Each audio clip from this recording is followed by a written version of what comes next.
one. Kelly Dunn, welcome to Yoga Talk Pod. Well, thank you very much for having us. So you are the producer of the documentary on Netflix right now called A Leaf of Faith, and I want to thank you for putting that movie together because it's very important in my mind. Excellent. Yeah. You know, when we first started the project, there was, I believe it was Georgia that was having a state hearing. They were trying to ban Kratom. We mounted a big effort, got a couple doctors together, spent a lot of money and went down there to Georgia. The meeting was so short that our opinions never even got heard. So it was like, that was when we decided we've got to be able to voice our opinion here. We've got to be able to share this publicly. And so that's kind of when the documentary started. Yeah, and I'm glad you put it out. And the thing is that I found it because of social media. Right? I found the documentary, and I searched for it on Netflix. Is it now showing up and populating just as far as without having to put in the name and searching for it? Because I was like, why is that the case? You know, and I think it should be populating for people automatically in my mind. It started off, it felt like it was almost being suppressed at first. But now that it's... That's what I'm asking, Kelly. That's what I'm asking. It really felt that way, that they kind of buried it until it started gaining its own popularity. Now it's populated into trending in some of the other areas. But it did feel like there was something a little subversive going there. Yeah, and there's lots of things like that we'll touch upon, which is important to discuss and also a little bit disappointing as well. But I think we can overcome it. I hope so. So, Kelly, your family is actually into wholesale distribution. That's your background. Which is what led you to get into smoke shops. When I look down, I'm using my cheat sheet here. So no teleprompter for me. What can I do? Well, actually, my family's been doing wholesale distribution where they, scour the earth for the latest widget and bring that to market in convenience stores and truck stops across the United States. So I've been involved in wholesale distribution and that sort of thing for a long time. My family was also involved in, trucker supplements. So where they used to be Ephedra, then they turned to all caffeine pills. My family had manufactured those for a long time as well. I actually have a note to ask you about Ephedra and Mahuang, but I'm gonna hold off on that for now because I want to ask you about Kratom. So in 2010, you were selling Kratom, which is like way early in the game here in the U.S. as far as I understand, but it wasn't really selling. Why do you think that was the case, that Kratom was not selling at first in 2010? It was totally unknown. I mean, that's still the first thing that we hear when we introduce somebody to Kratom. The first thing they ever say is, how come I didn't hear about this? How come I didn't know about this before? That's always the first thing. And so when we first started, nobody knew about Kratom. So it was real challenging to introduce them. And yeah, it's been it's really been not so much selling Kratom as much as an awareness campaign. If we can introduce people to its benefits and to the real product, everybody benefits. I wholeheartedly agree. And once again, thank you for coming on, because as soon as I found out about Kratom, I have something to tell you personally how it helped me. I'm going to wait to get to that, but it's so important to me to spread awareness about this. And what is being done, again, to suppress it is very upsetting. Whether we can point the finger, I don't know. You know what I mean? But it's just it's upsetting a little bit. So I'm happy to help spread the word in whatever way we can here. So awesome.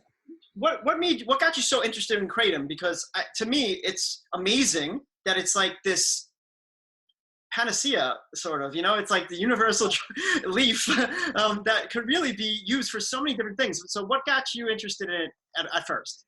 I actually owned a couple smoke shops, and so a couple of companies had given us Kratom. We started bringing it in, but it wouldn't sell. I kind of played with the packaging a little bit, and we started turning a little bit of it.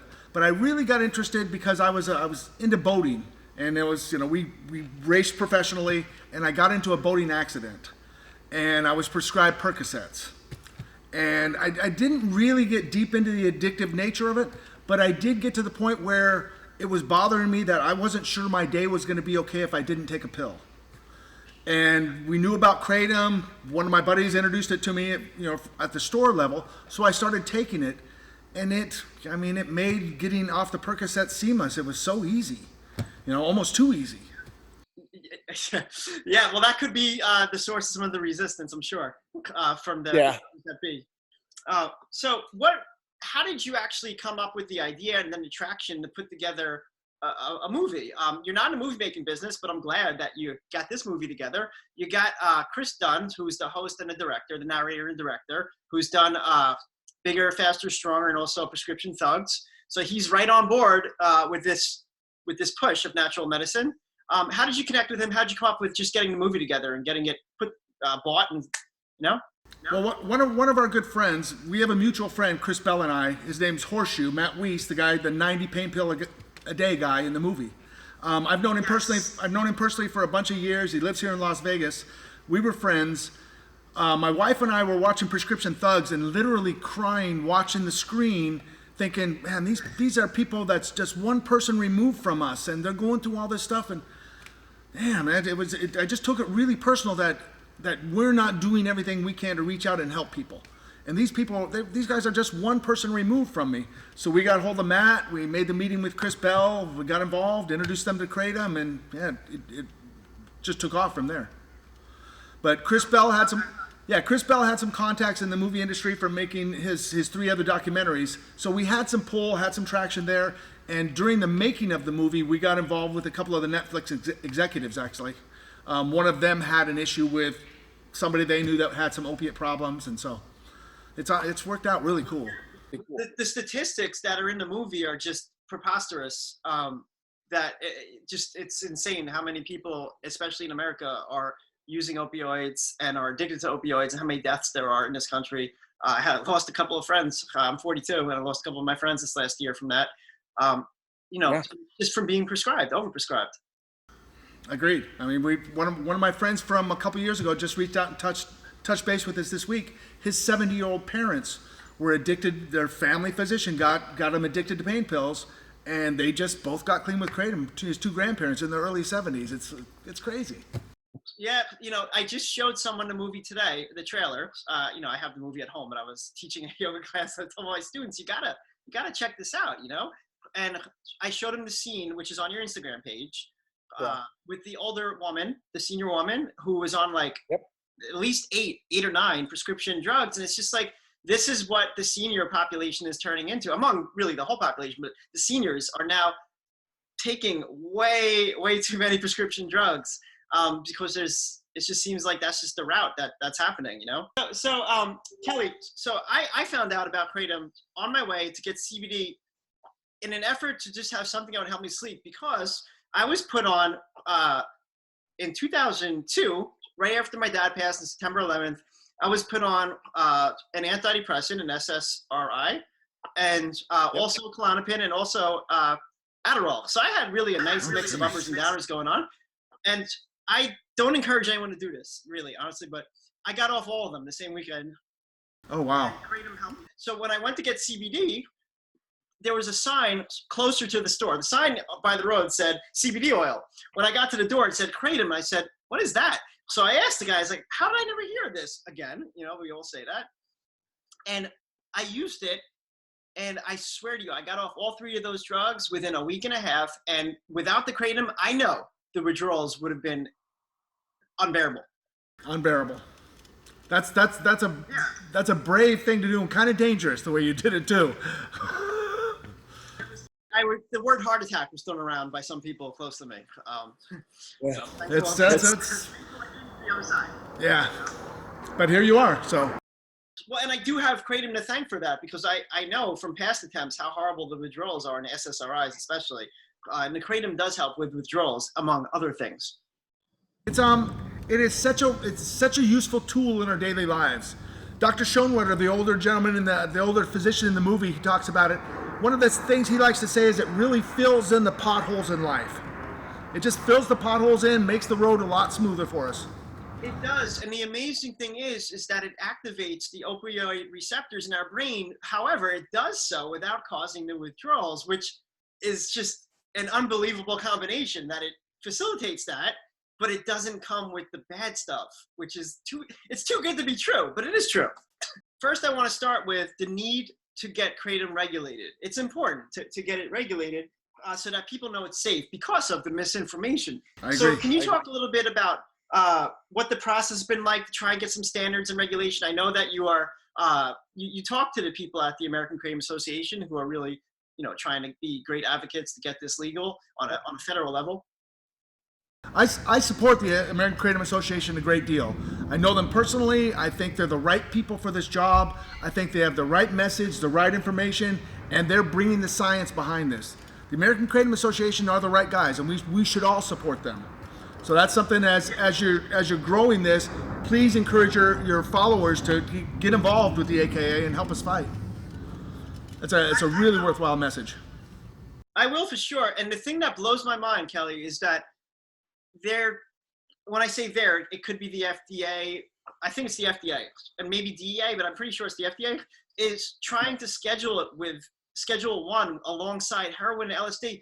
I'm telling you myself that I've been high on drugs before. I don't feel high when I take Kratom, and I put it down, and I don't have withdrawals, and I never did heroin, but I imagine that people have withdrawals that are insane, and there was nothing like that with Kratom. That's the $60,000 question, is why are they doing it, and why is the FDA commissioner getting involved with something so low level as Kratom, something that there's so much anecdotal evidence that it's helpful to people, and you're just going to dismiss that for that? We don't know. We really don't know the whys behind it. We know the recovery industry, the people that are selling the $60,000 a month recovery systems, those people are fighting as tooth and nail. Those people are worried about their jobs, really. And the government doesn't like the idea that Kratom, for its 200-year written history that we have, has been a self-treatment option. As self-sufficient as we should be in the United States, that's something we preach on every level in economics and personal history in the United States, but we certainly don't want to do that as far as our own health. Come on. We need to be responsible for our own health. It's not the Hippocratic Oath, it's the hypocrisy oath. The hypocrite oath. Yes. So, there's a lot of misinformation about Kratom.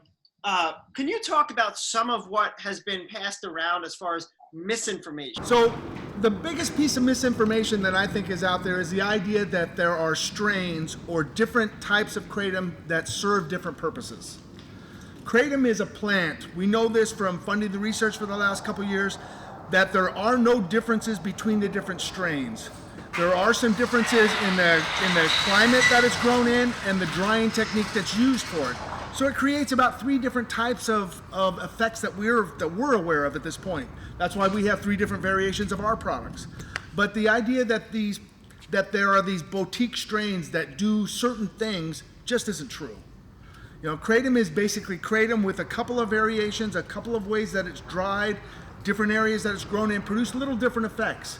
But the idea that a red strain does one thing, a green strain does another, that's one of the biggest misinformation things that people are propagating in the industry. And it's for the idea that they have something that somebody else can't get, and they're using misinformation for the purpose of selling more Kratom. Kelly, I'm glad you brought that up, because as someone that consumes it, I didn't know that. I was sold that bill of goods with the different veins and the leaves. And, one thing I told my wife was, I was like, Mary, I don't feel any different when I take either one. So I'm not sure what's up with that. So the fact that you brought that up is really important to me, because I wasn't feeling any difference between any of them. I thought I was crazy. It is misinformation for the purpose of selling Kratom. It's deception for the purpose of money, and I hate that. We got to stop that.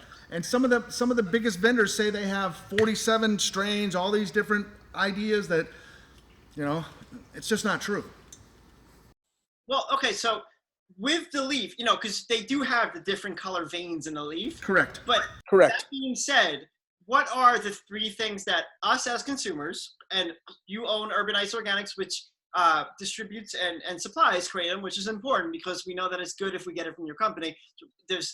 When you go on the internet, you don't know what you get into. So it's important that you get it from a good vendor, that we know. We know that Urban Ice Organics is a good vendor. What are the 3 things that we can think about as far as benefits? The 3 main. Well, because we sell this as a supplement, we're not really allowed, but let's talk about it anyways.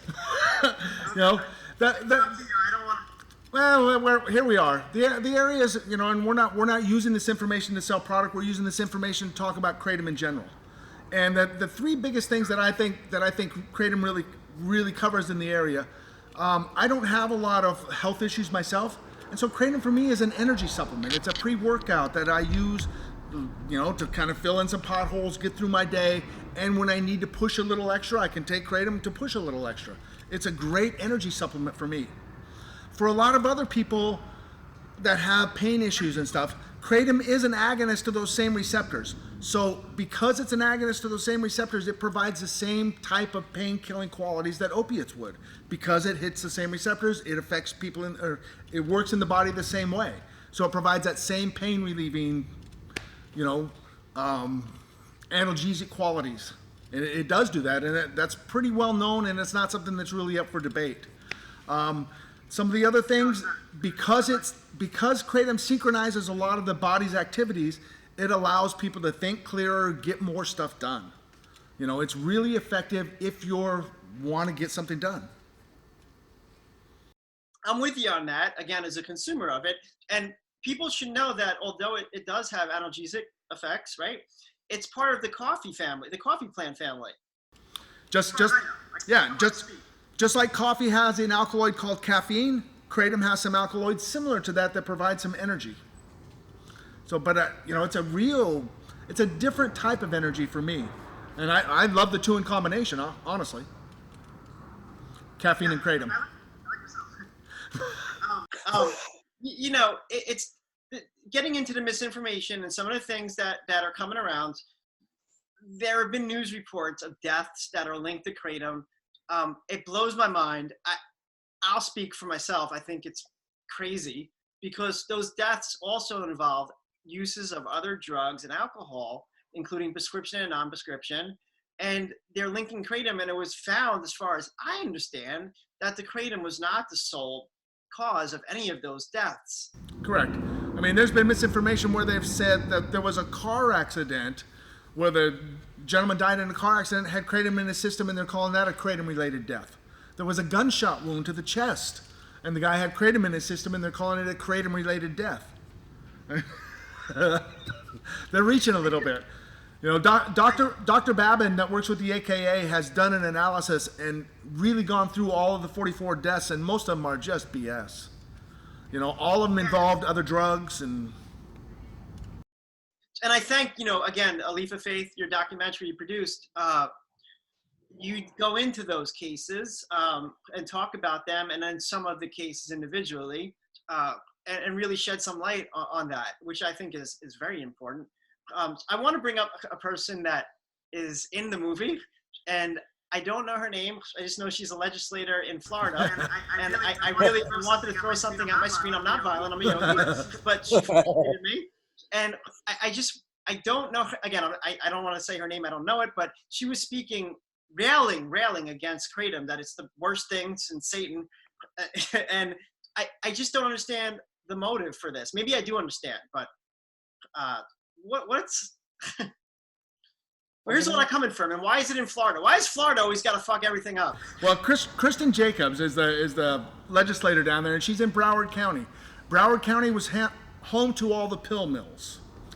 We're not quite sure why Kristen Jacobs had such an aim at Kratom because, they had all the pill mills, but we looked into her campaign finance, thinking, well, she must be supported by these pill mills, and these must be feeding her.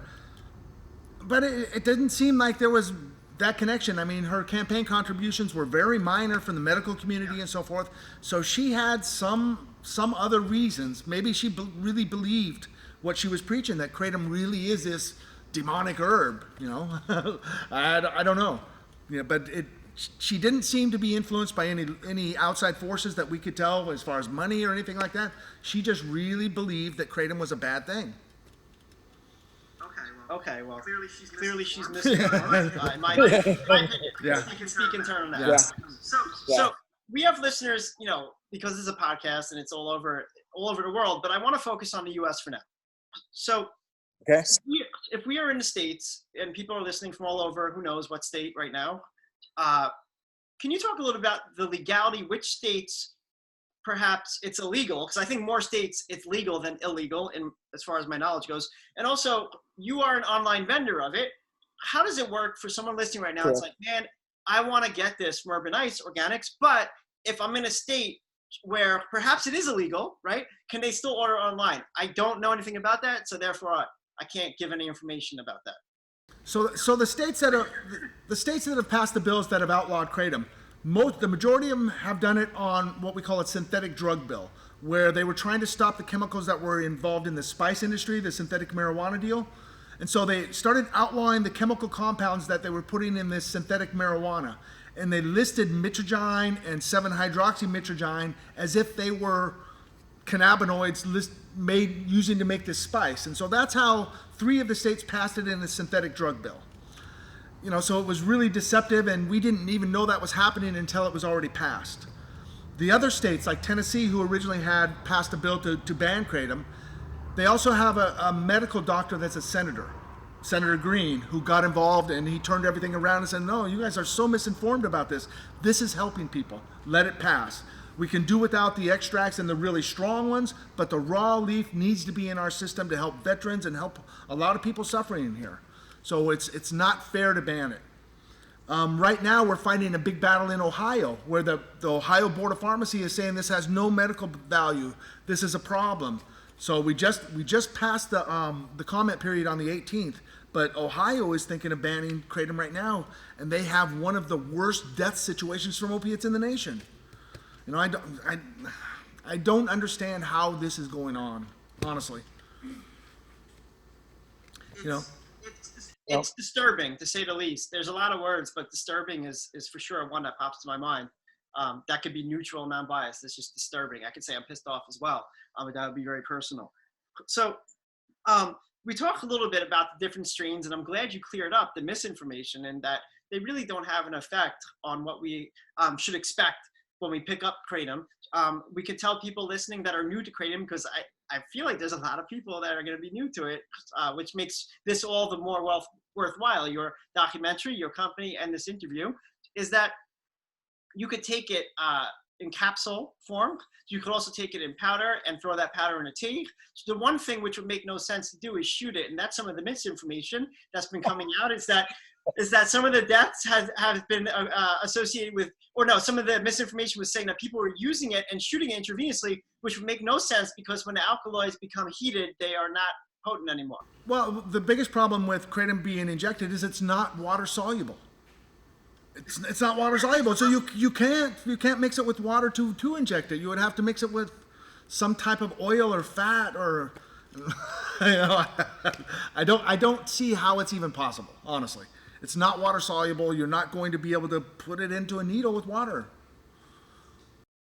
You know, Kelly, what I love is all of the attempts to spread the misinformation by the powers that be, who they be, whatever, is that everything that is coming to the surface is always able to be shot down by the kratom advocates. It's like, no, dude, that doesn't work. And it's like, try again.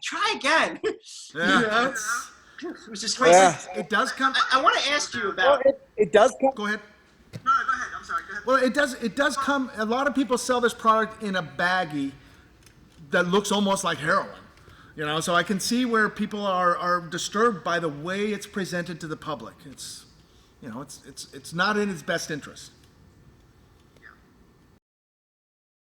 I want to jump back into your days with the wholesalers when you were distributing to truckers, and it's important that truckers are awake, because they are pretty much one of the veins, one of the veins of business in this country. We need truckers to deliver products to all the retail outlets, and they need to stay awake. Yeah. So one of those products which was helping them was ephedrine, or ephedra, which is the herbal form, Huang, which I used to take because it helped me breathe and also gave me energy to work out. Now, I was disappointed when that was banned. So I want to ask you, what were your thoughts about what happened with ephedra then and what is happening with kratom now? So similar, not alike at all, or somewhat the same, but some things are like big points of differentiation between those two. The FDA and DEA are following the steps that they used to ban ephedra identically. They're doing the same exact steps, the same misinformation campaign about that they did with Ephedra. It's the same process. So this is exactly the same. And the difference is now we have the internet. You know, the internet is so pervasive that the information age, they can't hide that stuff. They can't push the misinformation down our throats and expect us to believe it. There's too many people involved now. We're too informed. And so that's really the only difference.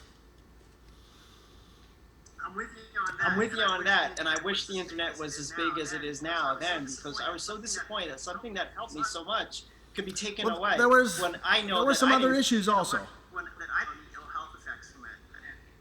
One of the other big issues that they were having with the Ephedra is there were versions of the Ephedra that people were using, cooking that down further and making methamphetamines with. So that was another problem within that industry, is people were almost setting up their products so they could be further processed into methamphetamines. So that was one of the other reasons that Ephedra had to go away. That I can kind of say, if that was the case where people are buying a whole bunch of that maybe there could be an eye on it, if it's going to lead to that as a precursor for methamphetamine, fine, okay, there's some rationale to that. I don't see the rationale with Kratom. As someone, I just don't see it, which is a good thing, because we can keep knocking down all the attempts that come to take it out of our hands.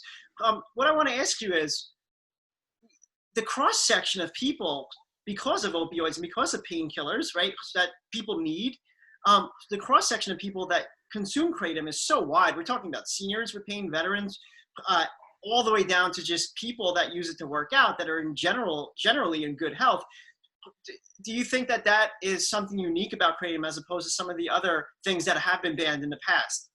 It's we've been involved in the research now with Dr. McCurdy in the University of Florida for 3 years. So from everything that we get the feedback on and the information that's released that they find out about Kratom, it seems, and this is Kelly Dunn's opinion only, to me it seems like this is the perfect human accompaniment, the perfect human medicine for the little ailments, just to get us through the day. You know, if we could switch the nation's Adderall attention to Kratom, holy cow, what a benefit we would be. Get rid of that darkness that Adderall is creating in our society. And you know, Kratom can be used in a similar method, in my opinion, but yeah, those Adderalls are nasty. I don't take them anymore, and I was on them probably for like 3 years, among the other things I was on. So, I mean, I attribute Kratom just to helping make the bridge to get off all that stuff. That is so awesome. Yes. That's why I'm so connected to this. And I know how hard it would have been first of all, I don't want to criticize my doctor or just anyone, because I really love my doctor. I don't go to the doctor anymore because I've left the system, as I say, I checked out. Awesome. But to have me on the combination of Adderall, Klonopin, and an SSRI is almost like speedballing daily. So it's crazy that could actually, float through the system on my chart. Again, I love my doctor who I used to go to. I don't want to blame her. But I just want to say that that's crazy and very dangerous in general, and that Kratom by far is safer as far as I know. Our general manager, Tom Pilkington, has the exact same history. The same combination of drugs was prescribed to him. Adderall, Klonopin, same thing. Wow. It's disturbing to say the least.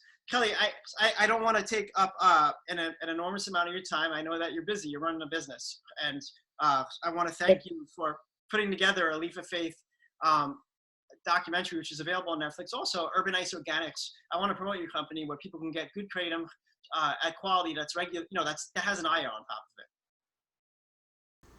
of it. Let's touch on one other thing as far as the internet usage and what's going on. The DEA has this little website that they call the Drugs of Concern. So the DEA put out this website called Drugs of Concern. They put Kratom on there. And so now what's happened is the companies that are running our merchant services, Visa and MasterCard, have now put Kratom in their terms of service, where they will not knowingly process Kratom transactions. PayPal has done the same thing. A lot of the ways that people can buy Kratom online have now been taken away from us. That's why at Urban Ice we're having to deal with e-checks, because as soon as we use credit card services, some of our less than positive competitors can call, order, shut down our credit card processing, because Visa and MasterCard have put Kratom in their terms of service that they will no longer knowingly process those transactions. So people processing credit cards on the internet right now, if they're doing it for Kratom, they have to do it quietly and subversively, and are breaking some rules. It's terrible. It's terrible what they're doing.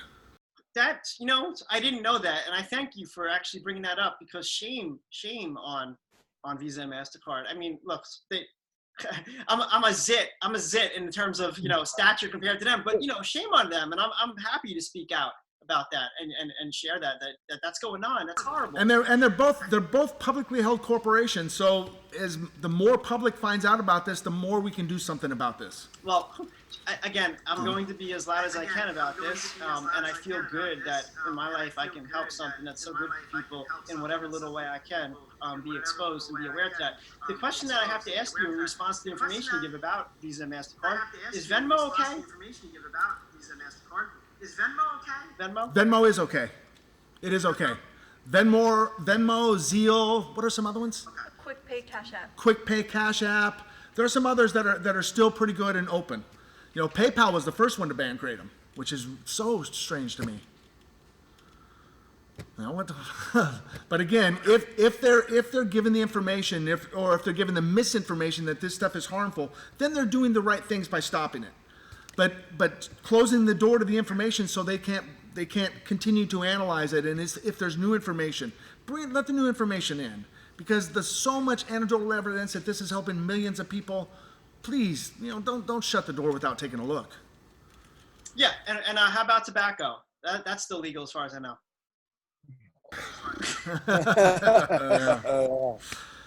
I'm in the Carolinas. Tobacco comes from Carolinas. Yeah. Well, it used to be hemp, but they shut that one down too. That was another one that got shut down before we had the internet. Yeah. Hemp has a nice history. Everyone should read about hemp and what has happened with that over a long period of time. The unknown history of hemp. It's not so new. Yes. It's not so new. Yeah. Well, America was built on tobacco stocks, so. So Kelly. And doctors used to be on TV. I encourage everyone to go to YouTube and look for the cigarette commercials recommended by doctors. 2 out of 3 doctors recommend Camel cigarettes. I just watched that ad yesterday. My health is in their hands. Yes, that's the idea that we trust so much of our health to the physicians that have no nutritional training, it's time we take our health back in our own hands. And it's so cool to be in this day and age, in this revolution where, the alternative fitness is finally coming out and making it mainstream, along with the herbs and natural remedies. It's a great time to be alive. This is fascinating. We appreciate all the stuff that you're doing for our health as well. And someone, again, especially one that's so personally, intimately connected with me and my own path in this life, and that I spent half my life without internet, being 42, half without it, half with it, and see how the world is now, that we can share information and it's harder to spread misinformation without it being cleared up, is a beautiful thing. I'm with you on that. What I want to ask you is, this Kratom story is far from being over. What's next as far as your company and filmmaking? Is there going to be a follow-up to A Leaf of Faith? Because the story is not over. Correct. We are still filming. Chris Bell is still involved with the company. We're still working with him. We're bringing everything, we're filming everything that's current. I'm headed down to Florida this next week to meet with the university, get the latest science and some of that other stuff that's going on down there. If everybody can get involved with the American Kratom Association, and if everybody can touch base with their local legislators and their state legislators, that grassroots effort is what makes a difference here. When we start talking to our senators and congressmen, that makes the difference. They care about us. We elect the people, and we got to let them know what we're concerned with. But it's that grassroots effort that's making the big difference. If we want to push it to the next step, American Kratom Association, they provide great vocabulary and narratives for us to talk to our Congress people. It's just American Kratom Association is the one that's going to carry the banner for us through this. I want to thank you for the work I want to thank you for the work that you're doing and for taking time to speak on the show, because it is a grassroots effort, and it is something that we all could help and be a part of, because we may have one vote, but we still have a vote. I'd like to think that it still counts. Yes. And it starts at the local government level. They all want to be elected. They need to listen to you, as far as I understand.